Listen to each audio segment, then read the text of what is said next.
Hi, this is Tom from World Class Coaching with this week's animated drill. This is a great progression if you've been doing any kind of Rondo activities, you've been playing, keep away games. This is a great progression to then start taking those activities toward goal and with the pressure of defenders. So here's how it works. So we have a box here. The box can vary in size. Here I've made it about 20 wide, and it can be about 15 to 20 long, just depending if you want to make it a box, rectangle, how you want to do that.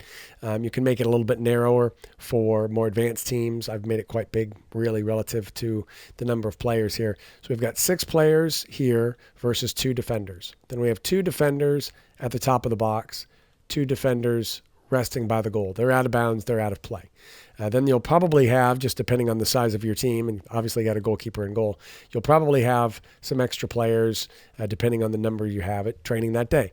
But the way the activity works is it's a keep away game in here with these players, and the idea being that we try to make 4 passes in a row between the players or a split. If we were able to split the defenders, then we immediately go to goal from there. So if we're able to find that split, which is the ultimate goal, really, if you can get penetration, you can beat both players with one pass, then we break out and we go to goal from here. So the players then open up outside the box.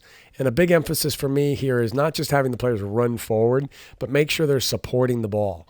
So that make sure we have support behind it, and you can have the players organize themselves, by position. If you're playing let's say you're playing a 4-2-3-1, then you could have it so that the players are kind of in that relative shape and supporting each other in that way.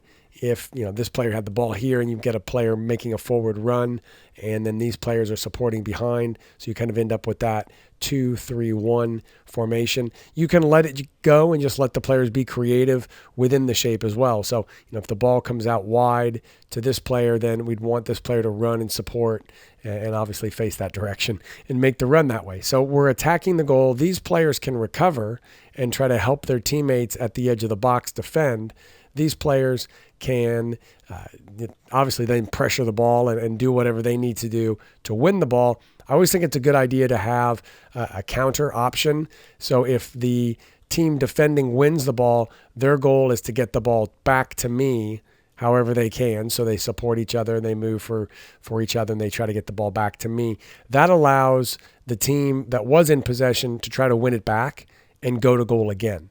So it's not so much that we're really emphasizing these players trying to work together and get to me so much as we're trying to give the team that was in possession another chance to win it back and go to goal.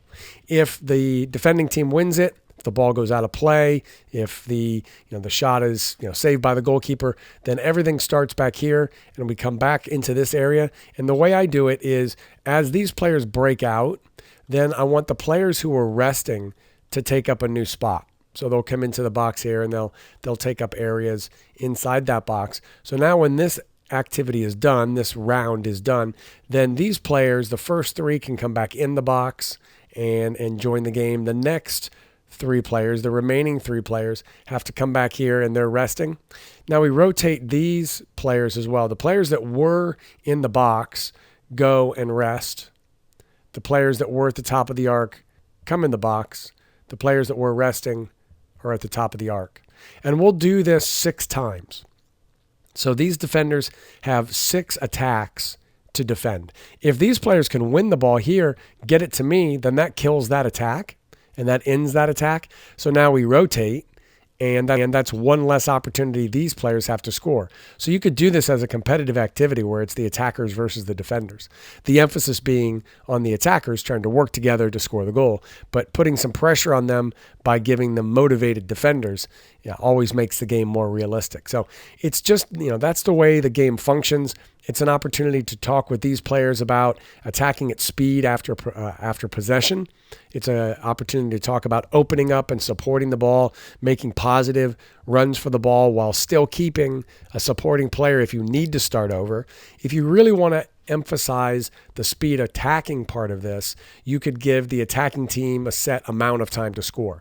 you've got 20 seconds to score after maintaining possession. After you break out, you've got 20 seconds to score, 30 seconds to score. If you really want to make them go, you've got 10 seconds to score as fast as you can. We're trying to break out and score quickly, just depending on what you want to emphasize. So it's a great game. As I said, a great progression. If you're doing some possession activity, you can then take it to goal and get some realistic situations. So give that a try with your teams.